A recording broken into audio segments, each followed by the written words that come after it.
Hi, this is Viviette White, and I'm here to present Tips and Tales. We have a lot of stories that we work with when we are librarians, teachers, daycare providers, and mothers. And I have one story that I know you're going to love. The first book I'm going to share with you is called A Mother for Choco.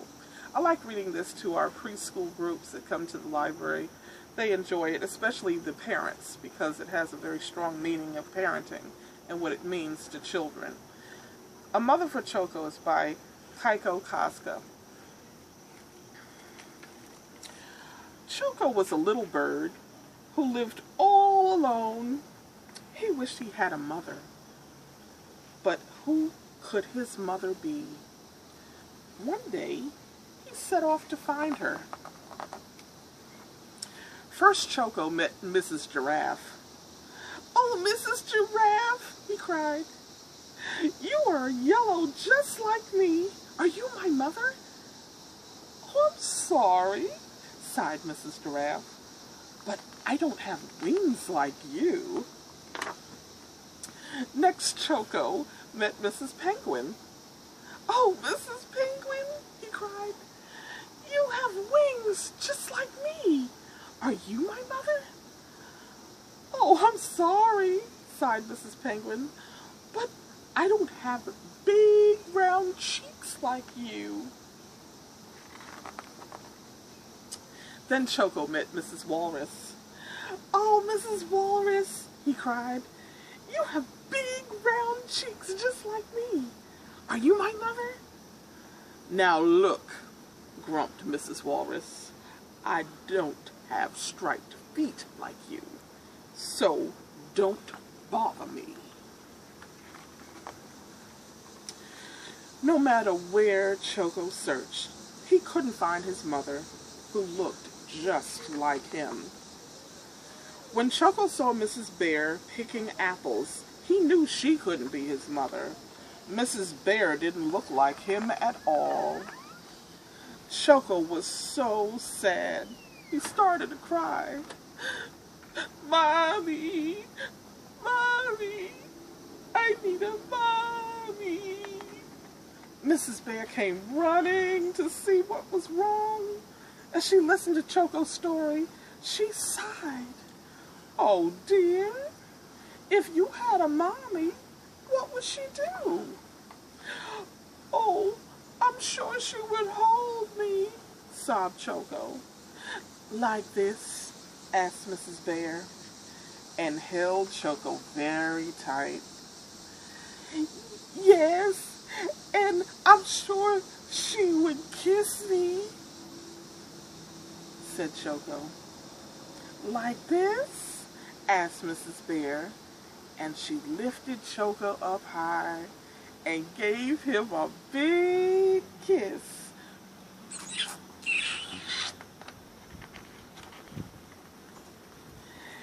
"Yes, and I'm sure she would sing and dance with me to cheer me up," said Choco.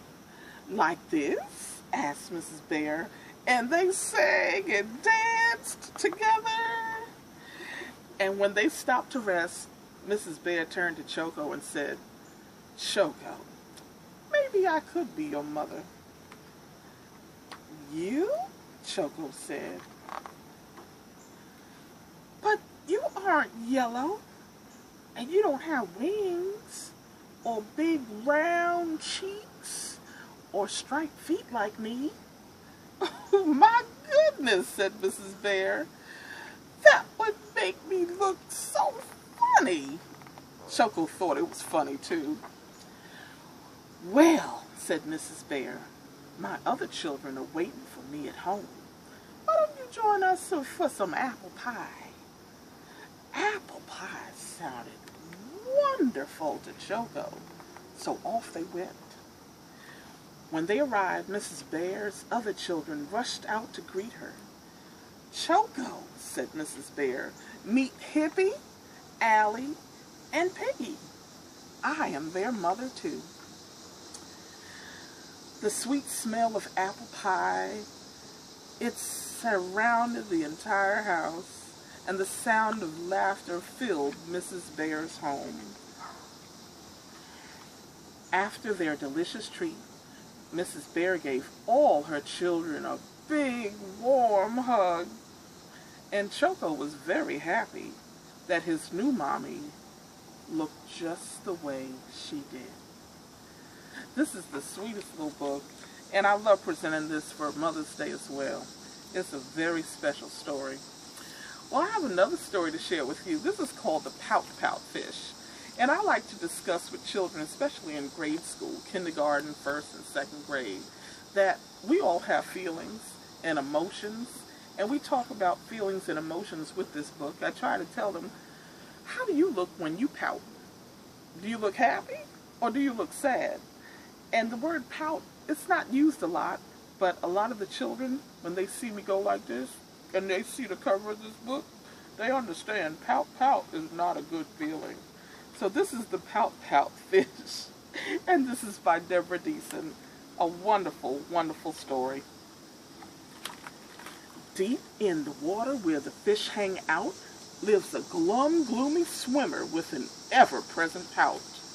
I'm the Pout Pout Fish with a pout pout face, so I spread the dreary wearies all over the place. Bloom, bloom, bloom. Along comes a clam with a wide winning grin and a pearl of advice for his pal to take in.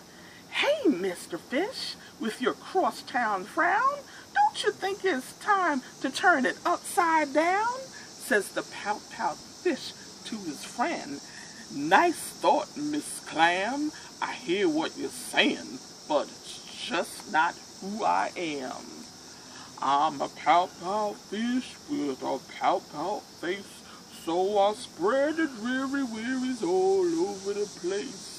Bloom, bloom, bloom. Along comes a jellyfish. He floats through the ocean. His tentacles are trailing in a gentle locomotion. Hey, Mr. Fish, with your daily scaly scowl, I wish you wouldn't greet us with a grimace and a growl, says the fish to his friend. Mr. Jelly, I agree. I'd like to be more friendly, but it isn't up to me. I'm the Pout Pout Fish with a pout pout face, so I spread the weary wearies all over the place. Bloom, bloom, bloom. Along comes a squid, quite a slender, squiggly sight. She's squirmy, she's squelchy, she's slightly impolite. Hey, Mr. Fish, you kaleidoscope of mope, how about a smile, a little joy, a little hope? Says the fish to his friend. Miss Squid, I would try, but I haven't any choice. Take a look and you'll see why. I'm a Pout Pout Fish with a pout pout face, so I spread the dreary wearies all over the place. Bloom, bloom, bloom. Along comes an octopus with 8 great arms, covered on the underside with tiny sucker charms. Hey, Mr. Fish, let me tell you straight, your hokey-pokey sulking is an unattractive trait, says the fish to his friend.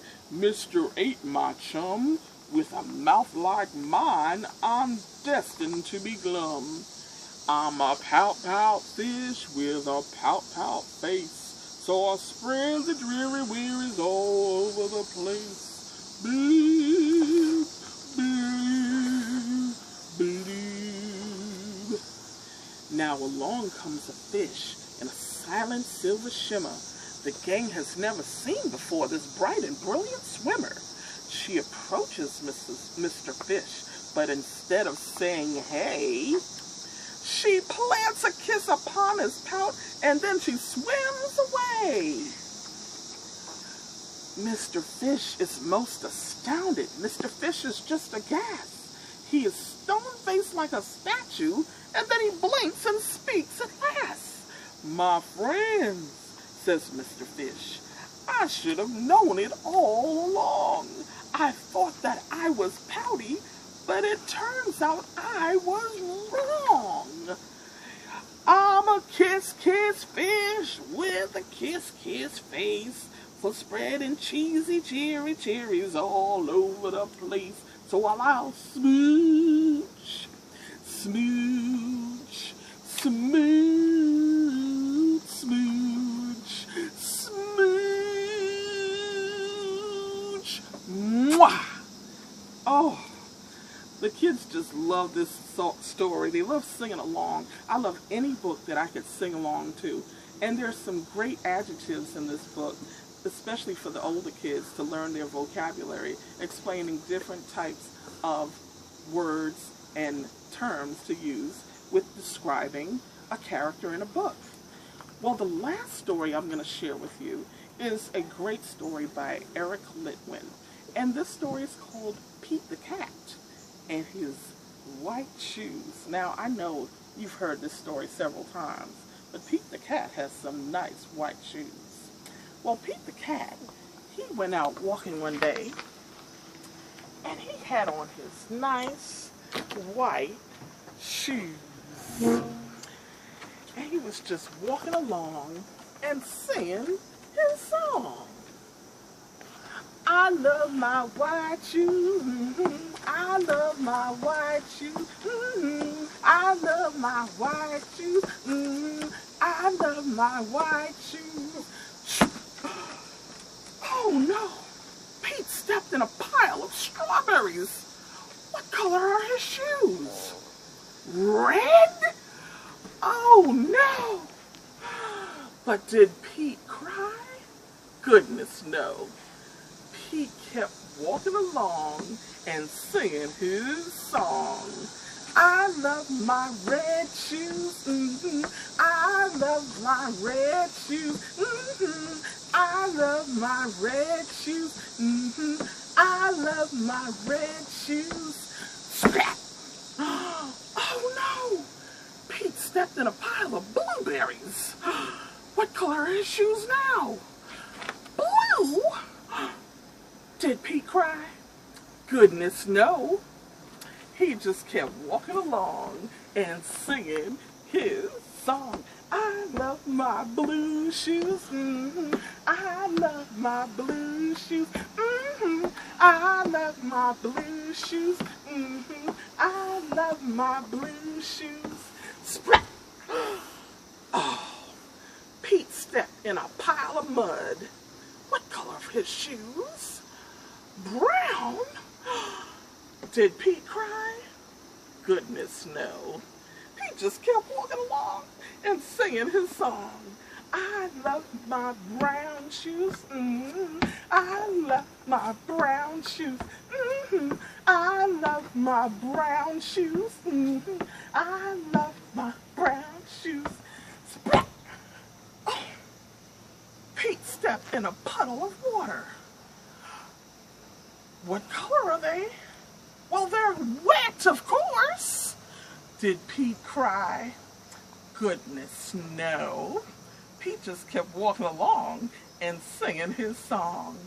I love my wet shoes. I love my wet shoes. I love my wet shoes. I love my wet shoes. Well, the moral of this story is, life will send you a lot of things to walk through. But you know what? It's all good. You just keep on walking along and singing your song. Well, as the sun sets here tonight, I hope you've taken away a couple of tips and tales to share with your many audiences that enter your schools and your libraries, your parent workshops, as well as your school programs. Enjoy your stories. I definitely enjoy the ones I tell. From now on, find a story that you can tell and share it with someone else. Those are my tips and my tales. Have a good day.